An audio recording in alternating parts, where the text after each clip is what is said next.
Magandang hapon sa inyong lahat. Ako po si Ginoon John Lloyd Tebes. Ngayon ay matutunan natin kung gaano kalaga matutunan natin ang kasaysayan ng panitika sa panahon ng Amerikano. Kapansin-pansin ang pagkahilig ng mga mambabasa sa mga akdang madaling basahin ay naimpluwensyahan ng mabilis na galaw ng buhay Kompostela.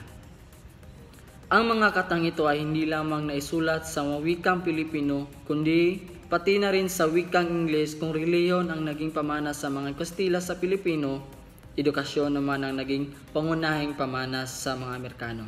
Sa panahon ding ito, isinilang ang mga ilang mortal na makatang Pilipino nagsisulat sa Ingles at Tagalog.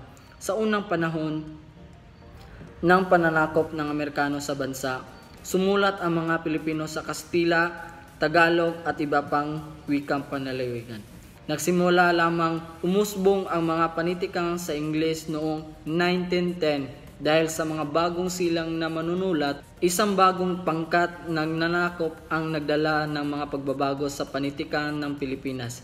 At yun lang po, maraming salamat.